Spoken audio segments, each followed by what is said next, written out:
आवाज।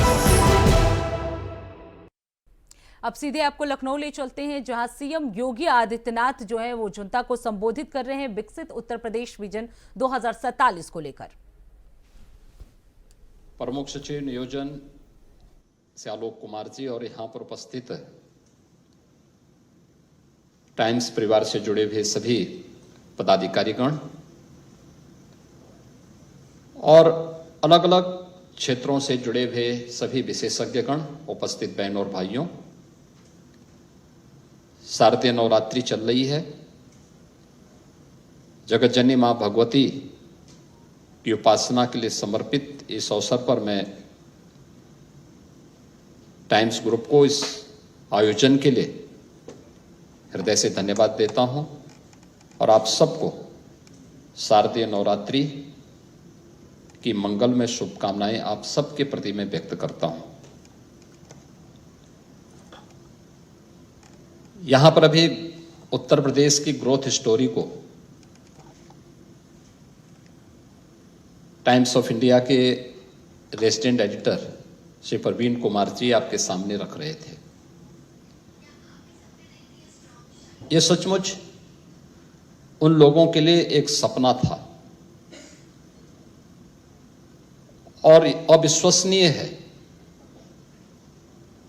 जिनमें पौरुष की कमी है, जो अपने पुरुषार्थ को करने से डरते थे, जिनको अवसर मिला था लेकिन उन्होंने उस अवसर को अपने परिवारवाद और उत्तर प्रदेश के संसाधनों को लूट खसोट और अराजकता का जरिया बना दिया था। लेकिन हम सब दुनिया के सबसे लोकप्रिय नेता और भारत के यशस्वी प्रधानमंत्री श्री नरेंद्र मोदी जी के मार्गदर्शन में ईश्वर पर विश्वास करने वाले और अपने पुरुषार्थ को दृढ़ प्रतिज्ञ भाव के साथ आगे बढ़ने वाले भारत माता के सपूत हैं। तो हम लोगों को विश्वास था कि हम बीमारू राज्य से इस प्रदेश को उभारने में सफल होंगे और एक ग्रोथ स्टोरी उसी की कहानी आप सबके सामने कहती है। सीएजी ने जो रिपोर्ट आप सबको प्रस्तुत की है, क्या आश्चर्यजनक यह है कि उत्तर प्रदेश 37,000 करोड़ रुपए से अधिक का रेवेन्यू सरप्लस स्टेट है। मित्रों, यह 2 वर्ष पुराना है। इस समय हम 70,000 करोड़ के रेवेन्यू सरप्लस हैं यूपी उस समय। इस समय 70,000 करोड़ हमारा रेवेन्यू सरप्लस आज के दिन पे है। और इतनी बड़ी आबादी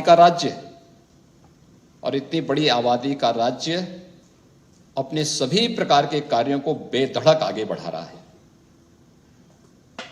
आप में से हर व्यक्ति जानता है कि कैसे उत्तर प्रदेश के विकास को बाधित किया था ये परिवारवादी और जातिवादी राजनीति ने। कैसे उत्तर प्रदेश को दंगों की आग में झोंक करके यहां के व्यापार को बर्बाद कर दिया गया था। कैसे उत्तर प्रदेश की भ्रष्ट व्यवस्था ने नौकरशाही को अपंग बना दिया था और कैसे उत्तर प्रदेश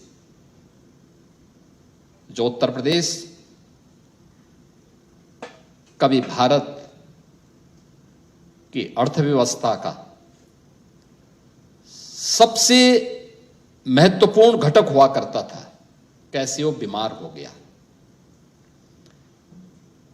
यह कहानी केवल उत्तर प्रदेश की नहीं है। आप वैश्विक मानचित्र पर अगर कभी नजर डालें और दुनिया के अंदर आप देखेंगे तो दुनिया के अंदर जो हमारा बृहत्तर भारत है, जिसमें आज का पाकिस्तान और बांग्लादेश भी है, तो आप देखेंगे कि भौगोलिक दृष्टि से भारत का स्थान 7वें स्थान पर आता है। सबसे बड़ा रूसी संघ, अगर उसका क्षेत्रफल, भौगोलिक क्षेत्रफल अगर आप देखेंगे तो 1,70 करोड़ हेक्टेयर का एक विस्तृत भूभाग उसके पास है। इसके बाद चीन का नंबर आता है।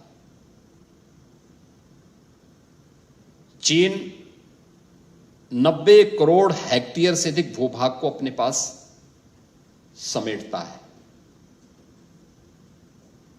इसके बाद अमेरिका का नंबर आता है, उससे थोड़ा सा कम। इसके बाद कनाडा, उससे थोड़ा सा कम। इसके बाद ब्राजील, फिर ऑस्ट्रेलिया और अंत में भारत। यानी भौगोलिक दृष्टि से दुनिया के अंदर हम 7वें स्थान पर, लेकिन कृषि योग्य भूमि की दृष्टि से अगर आप देखेंगे, कृषि योग्य भूमि की दृष्टि से अगर आप देखेंगे तो दुनिया के अंदर भारत एक ऐसा देश है जिस देश में जो कुल भौगोलिक क्षेत्रफल है उसका 60% भूभाग ऐसा है जिसमें अच्छी खेती हो सकती है, हॉर्टिकल्चर हो सकता है और मानव सभ्यता और संस्कृति के लिए बसने के लिए उत्तम परिस्थिति मौजूद है। जबकि दुनिया के अंदर बाकी जितने भी देश हैं उनके टोटल क्षेत्रफल का कुल 20% भूभाग ही ऐसा है जिसमें वे खेती बाड़ी कर सकते हैं, मानवीय सभ्यता बस सकती है। तो भारत इस देश से दुनिया के अंदर सबसे सौभाग्यशाली है। तो सब दुनिया के अंदर सबसे उर्वरा भूमि भी भारत रखता है। अगर आप देखेंगे कि उर्वरा भूमि की दृष्टि से अमेरिका हो सकता है कि भारत की तुलना में काफी बड़ा हो, भौगोलिक दृष्टि से बड़ा हो, लेकिन कृषि योग्य भूमि की दृष्टि से अगर आप देखेंगे तो उसमें और भारत में लगभग बराबर हम खेती बाड़ी योग्य भूमि दोनों के पास है। हमसे कई गुना बड़ा है क्षेत्रफल की दृष्टि से, भौगोलिक दृष्टि से। रूस भी बहुत बड़ा है, चीन भी बड़ा है, लेकिन खेती योग्य भूमि अमेरिका भारत के समकक्ष रखता है, भारत से ज्यादा नहीं रखता। चीन पीछे है, रूस पीछे है, ऑस्ट्रेलिया और पीछे है, ब्राजील और भी पीछे है। जब यहां पे खेती बाड़ी योग्य उत्तम भूमि थी, अच्छे संसाधन थे, प्रकृति और परमात्मा की कृपा थी, तो मानवीय सभ्यता भी यहां पे खूब फली फूली आगे बढ़ी, खूब विकसित हुई। हर क्षेत्र में भारत ने खूब प्रगति की। कहते हैं यानी 11वीं सदी में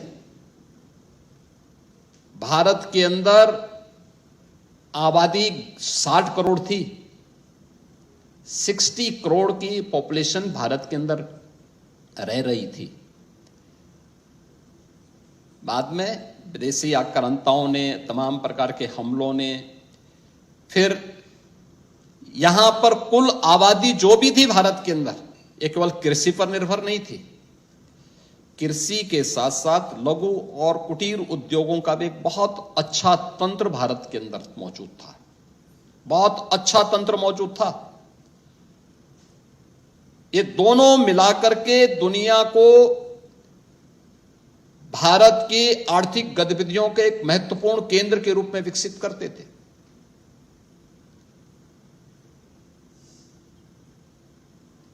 चंद्रगुप्त मौर्य के समय ग्लोबल इकोनॉमी में भारत की हिस्सेदारी 40% थी। 11वीं सदी तक आते आते ये घटकर के 30% तक पहुंचा, और जब आज से 300 वर्ष पहले आप 17वीं सदी में पहुंचते हैं, भारत की हिस्सेदारी घट करके 25% पहुंची। 1947 आते आते ब्रिटिश कालखंड के अंदर तो भारत के लघु और कुटीर उद्योगों को पूरी तरह बंद करवा दिया गया। भारत के अंदर होने वाली परंपरागत खेती, जिसको आप प्राकृतिक खेती कह सकते हैं, केमिकल, फर्टिलाइजर, पेस्टिसाइड की कोई आवश्यकता नहीं थी। लोगों के पास उत्तम पशुधन था, उसके माध्यम से जो लोग खेती बाड़ी करते थे, साथ साथ आधी से कम आबादी खेती पे निर्भर थी, शेष अन्य लोग अन्य प्रोडक्शन के कार्यों के साथ जुड़े हुए थे, लघु और कुटीर उद्योगों के साथ जुड़े हुए थे। परिणाम क्या था?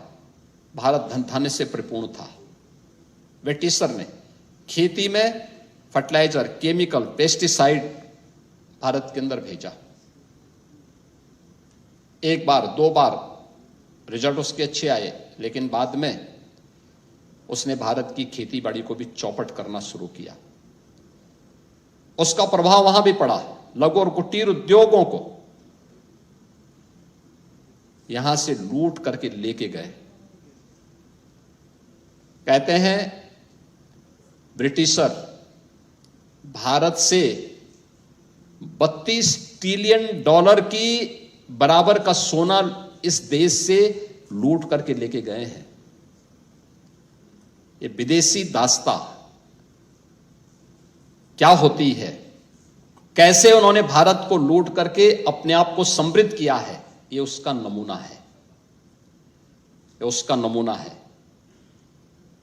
और उद्योग धंधों को उन्होंने समाप्त किया। कौन नहीं जानता भारत का टेक्सटाइल, भारत टेक्सटाइल का भी हब था। भारत के अंदर वह सब कुछ था जो दुनिया को चाहिए था, दुनिया के पास जो नहीं था। दुनिया का पहला विश्वविद्यालय भी भारत ने दिया था। तक्षशिला उसका केंद्र था। तक्ष महाराज भरत के पुत्र थे, भगवान राम के अनुज भरत के पुत्र, उनके नाम पर वहीं पर दुनिया का पहला व्याकरण देने वाले पाणिनि का जन्म भी हुआ। ये वही तक्षशिला विश्वविद्यालय है जिसने अपने इनोवेशन के लिए, रिसर्च एंड डेवलपमेंट के लिए, जिसने दुनिया के अंदर अपनी एक छाप छोड़ी थी। वहीं पे चरक हुई।